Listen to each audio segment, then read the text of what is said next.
Praise the Lord. 18వ కీర్తన 48వ వచనం. ఆయన నా శత్రువుల చేతిలో నుండి నన్ను విడిపించును. నా మీదకి లేచువారి కంటే ఎత్తుగా నీవు నన్ను హెచ్చించుదువు. బలాత్కారం చేయు మనుషుల చేతిలో నుండి నీవు నన్ను విడిపించుదువు. మానవ జీవితము ఒక యుద్ధ భూమి లాంటిది. ఎప్పుడు పోరాటాలు ఉంటూనే ఉంటాయి. ఒక పోరాటం ముగిసిన తర్వాత మరో పోరాటం మొదలవుతుంది. ఆ జీవిత పోరాటాలలో ఎంతోమంది శత్రువులు మనకు ఎదురవుతూ ఉంటారు. సమస్యలనే శత్రువు, అనారోగ్యాలనే శత్రువు, ఈతి బాధలనే శత్రువు, మానసిక సంఘర్షణలు, ప్రకృతి వైపరీత్యాలు, ఇంకా రకరకాలుగా మన జీవితాన్ని ముట్టడి వేయడానికి చాలా ప్రయత్నాలు జరుగుతూ ఉంటాయి. అయితే దేవుని వాక్యం సెలవిస్తుంది ఏంటంటే, దావీదు జీవితంలో కూడా అనేక శత్రు కార్యాలు తన మీద దాడి చేసినప్పుడు ధైర్యంతో దేవుని గురించి ఏం చెప్తున్నాడంటే, నా శత్రువుల చేతిలో నుండి నువ్వు నన్ను విడిపించేవాడవై ఉన్నావు. నా మీదకి లేచువారందరికంటే నువ్వు నన్ను హెచ్చుగా చేసావు.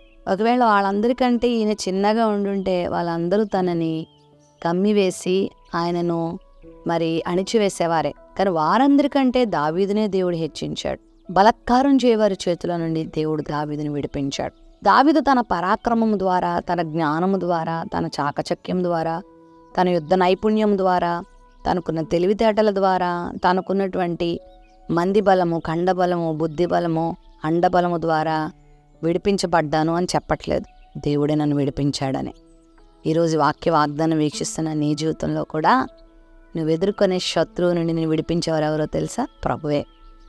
విశ్వాసంతో నువ్వు ఆయన మీద ఆధారపడినప్పుడు, ప్రభువా ఈ పాపము నుండి, ఈ వ్యసనము నుండి, ఈ బాధ నుండి, ఈ సమస్య నుండి, ఈ రోగము నుండి నన్ను విడిపించేవాడు నీవే అని నువ్వు ప్రభువుని కనుక శరణు కోరితే, ప్రభువు దగ్గరికి నువ్వు చేరిపోతే, ప్రభువును నువ్వు ఆనుకుంటే, ఎంత భీకరమైన శత్రువు చేతుల నుండి అయినా ఆయన నిన్ను విడిపిస్తాడు. నిన్ను ఆయన భద్రపరుస్తాడు. నిన్ను బాధ పెడుతున్న బలాత్కారుల చేతుల నుండి ఆయనను విడిపిస్తాడు. ఆయన ఎంత మహాశక్తి కలిగిన వాడంటే, నీ శత్రువులు 10,000 మంది కాదు, 10 లక్షల మంది కాదు, 10 కోట్ల మంది అయినా నీ ప్రక్క నుండి నిన్ను బాధ పెడుతుంటే, వాళ్ళందరికన్నా శక్తివంతుడైన ప్రభువు ఒక్క మాటతో వారందరినీ లయపరచగలిగిన వాడు. నీ జీవితంలో ఆయన నీ పక్షంగా ఉంటే ఆయనతో ఎన్ని కోట్ల మంది సమానులు కాగలరు? ఆయన శక్తి ముందు ఎవరి శక్తి గొప్పదవుతుంది? దేవుని శక్తి గొప్పది. ఆయన నీతో ఉన్నాడు. ప్రభువు సహాయంతో, ప్రభువా సహాయం చేయని నువ్వు ఎదుర్కోగలిగితే ఆ శత్రు కార్యం నువ్వు మరలా చూడవు. అట్టి కృప దేవుడు నీకు ఇస్తాడు. ఫరో ఇశ్రాయేలుని అణిచివేయాలని చాలా ప్రయత్నం చేశాడు.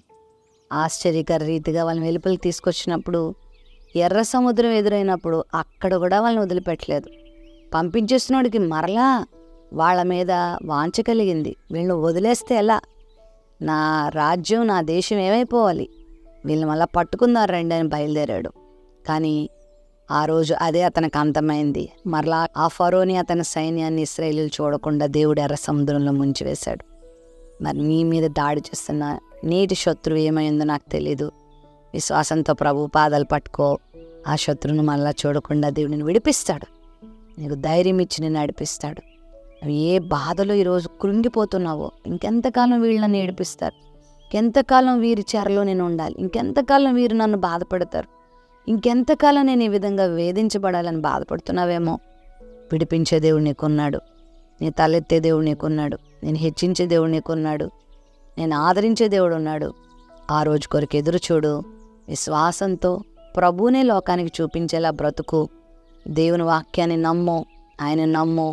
ఆయన నీకు మేలు చేస్తాడు. ప్రేమ నమ్మకం కలిగిన మా తండ్రి, ఎన్నో రకాల శత్రువులు మా మీద దాడి చేస్తూ ఉంటారు.